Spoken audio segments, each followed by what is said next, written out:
สวัสดีครับวันนี้เราจะมาเอ่อลองสำรวจเรื่องราวของบุคคลคนหนึ่งในประวัติศาสตร์ร่วมสมัยที่แบบมีหลายมิติมากๆครับคนคนนั้นก็คือคุนสาข้อมูลที่เราจะใช้คุยกันวันนี้หลักๆก็มาจากวิกิพีเดียสารานุกรมเสรีนะครับเป้าหมายก็คืออยากทำความเข้าใจชีวิตของเขาจากข้อมูลที่เรามีนี่แหละครับทั้งในมุมที่เขาเป็นผู้นำชาวไทยใหญ่สู้เพื่อเอกราชกับอีกมุมที่เอ่อ โลกตะวันตกรู้จักเขาในฐานะผู้ค้ายาเสพติดรายใหญ่ค่ะเป็นบุคคลที่ซับซ้อนมากจริงๆอย่างที่คุณว่าเลยค่ะจากข้อมูลก็จะเห็นว่าเขามีหลายชื่อมากนะคะทั้งชื่อจริงคือจางฉีฝู แล้วก็มีชื่อไทยด้วยจันจังตระกูลแต่ชื่อที่คนส่วนใหญ่รู้จักกันดีที่สุดก็คือขุนสานี่แหละค่ะเขามีเชื้อสายจีนผสมไทยใหญ่นะคะเรื่องราวมันเลยมีความทับซ้อนกันอยู่ตั้งแต่พื้นเพเลยก็ว่าได้ค่ะน่าสนใจครับงั้นเรามาเริ่มดูที่จุดเริ่มต้นการสร้างอำนาจของเขากันเลยดีกว่าข้อมูลบอกว่าเขาตั้งฐานที่มั่นที่บ้านหินแตกจังหวัดเชียงรายใช่ไหมครับตั้งแต่ปี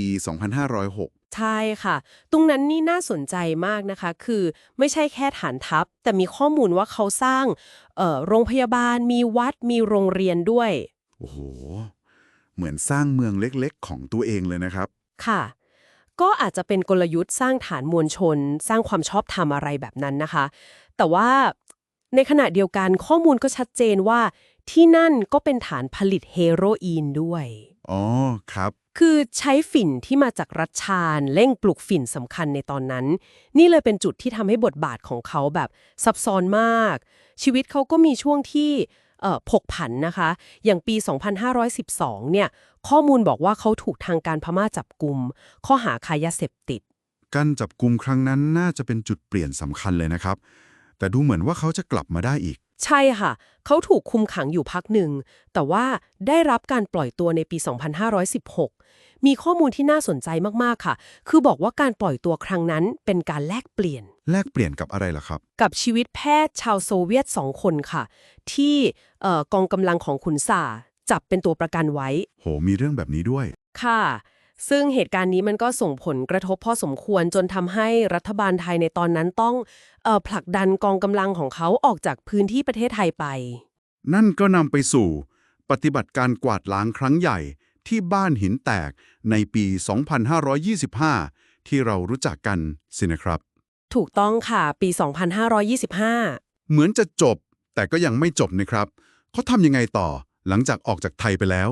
เขาก็ย้ายฐานที่มั่นไปอยู่ฝั่งพม่าค่ะ ตรงข้ามกับจังหวัดแม่ฮ่องสอนของเรานี่เอง แล้วก็เปลี่ยนชื่อกองกำลังใหม่ด้วย เป็นกองทัพรวมชาญหรือชาญยูไนเต็ดอาร์มี่นะคะ ซึ่งตอนนั้นก็ถือเป็นกองกำลังติดอาวุธของกลุ่มชาติพันธุ์ที่สำคัญมากในรัฐชาญเลย แล้วต่อมาปี 2528 ก็เข้าร่วมกับสภาปฏิวัติไทยด้วยค่ะ จุดนี้เองสินะครับที่ทำให้ชื่อเสียงหรือเอ่อชื่อเสียของเขา